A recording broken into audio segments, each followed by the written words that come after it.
Allez, donc on retrouve Christophe Legout qui avec gentillesse nous accorde une petite interview. Donc Christophe, explique-nous les raisons de ta présence ici à Villeneuve.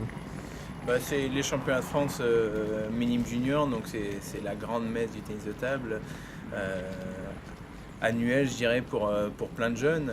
Et puis en tant que manager de Butterfly pour la France maintenant, ça me permet de voir les joueurs, comment ils évoluent et comment ils ont évolué au cours de l'année, de voir un peu sous pression comment ils jouent, et puis surtout de créer du lien avec eux, créer du lien avec les entraîneurs, créer du lien avec aussi le club de Villeneuve, organisateur, qu'on a aussi sous contrat. Donc, et puis en tant qu'ancien joueur, je me régale à voir plein de matchs, donc ça me paraissait complètement naturel d'être là sur ces 3 jours. Alors est-ce que tu peux nous citer quelques noms des joueurs que tu as sous contrat et qui participent à la compétition? Oui, bien sûr. Je vais commencer par la famille, mon neveu, Félix Lebrun. Alexis, son frère, est blessé, mais voilà, Félix Lebrun, Maïdine Bella, Michel Chabi, Lucie Gauthier, Leili Mostafavi. Voilà, il y en a encore plein d'autres.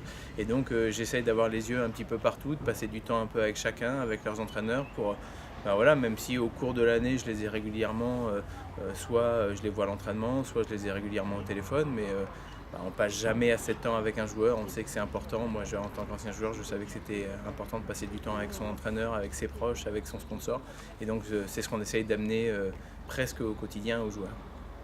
Allez, est-ce que tu peux nous donner quelques pronostics pour la compétition à venir? C'est dur, en plus sur les derniers pronostics que j'ai fait sur les compètes, je me suis planté à chaque fois. Donc allez, je vais chez les minimes, je vais dire Félix Lebrun. Parce que c'est aussi un choix de cœur. Et chez les juniors, je dirais Lilian Bardet. Chez les juniors filles, je dirais Lucie Gauthier. Et chez les minimes filles,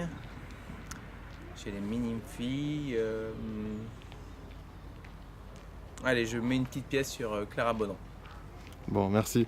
Quel regard tu portes sur l'évolution du tennis de table, par exemple par rapport à toi quand tu étais junior et ce qu'il en est aujourd'hui, le niveau général? Le niveau global a vachement augmenté. Hier soir, je regardais justement le résultat des poules hier soir dans ma chambre d'hôtel, et puis le tableau, et je me disais, oh là là, qu'est-ce qu'il est dense le tableau. J'ai l'impression qu'il y a des chocs dès les premiers tours. Et c'est vrai que alors c'est lié surtout au fait que les jeunes s'entraînent de plus en plus tôt, beaucoup. Moi, j'ai commencé à m'entraîner tous les jours simplement à 15 ans, et aujourd'hui, les joueurs qui ont 15 ans, ça fait 3 ou 4 ans qu'ils s'entraînent 2 fois par jour, donc ça fait une grosse différence. Le niveau d'ensemble a sensiblement augmenté, et donc c'est vrai qu'il y a un niveau de jeu vraiment impressionnant dès cet âge-là. Une dernière question. Quel est ton rôle en fait au quotidien dans l'accompagnement là, des jeunes que tu as sous contrat? En fait, c'est en premier lieu, je dirais peut-être malheureusement, c'est de répondre à leurs attentes au niveau des commandes, c'est-à-dire quand ils ont besoin de plaques, de boîtes, de chaussures, voilà. Mais heureusement, ça ne se limite pas à ça. Et je dis malheureusement parce que finalement, j'ai pas assez de temps à leur consacrer à chacun, et j'aimerais pouvoir me concentrer plus sur un certain nombre de joueurs. C'est pas toujours facile parce que chacun a envie du même temps, chacun a envie qu'on puisse l'accompagner de la même façon, mais c'est vrai que c'est pas simple. Donc chacun le sait, hein, il y a une restructuration qui s'est opérée auprès de Butterfly. On essaye de mieux cibler les joueurs pour que être sponsorisé Butterfly redevienne à nouveau qui est vraiment une vraie valeur par rapport à ça. Et donc ça sera à l'avenir sans doute un peu plus dur d'avoir un contrat Butterfly, mais je pense que c'est important que tout le monde le sache, tout le monde en ait conscience. Et puis c'est malgré tout, encore une fois, d'arriver à mieux comprendre les attentes de chacun. Et c'est là où je redis, c'est important de passer du temps avec les entraîneurs, passer du temps avec les joueurs, pour comprendre un peu la façon de... chaque joueur est différent, et de pouvoir les accompagner au mieux de cette façon-là, en les connaissant le mieux possible. Et donc, quels sont vos critères de choix chez Butterfly pour donner un contrat à un joueur? Alors, il y a forcément les résultats, mais heureusement pas que. Il y a le comportement qui est hyper important. On sait qu'un joueur qui se comporte bien, un joueur qui est bien éduqué, c'est un joueur qui va pouvoir écouter son entraîneur.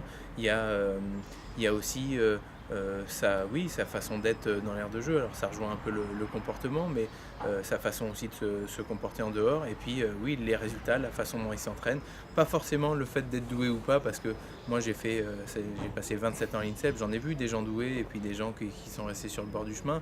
Et moi, j'ai envie de dire, je suis peut-être un des plus beaux exemples des joueurs anti-doués, ou en tout cas besogneux, mais besogneux dans le sens peut-être noble du terme, c'est-à-dire être capable d'avoir cette faculté de travailler beaucoup pour y arriver. C'est sans doute moins possible aujourd'hui parce que tout le monde s'entraîne beaucoup plus qu'avant. Et je l'ai souvent dit, si aujourd'hui, la concurrence est bien plus rude et j'aurais eu beaucoup plus de mal à être 14e mondial que dans les années 2000. Mais en tout cas, je suis persuadé que la valeur la plus importante, c'est la capacité de travail. Eh bien, merci, on te remercie en tout cas d'avoir répondu à nos questions. Merci.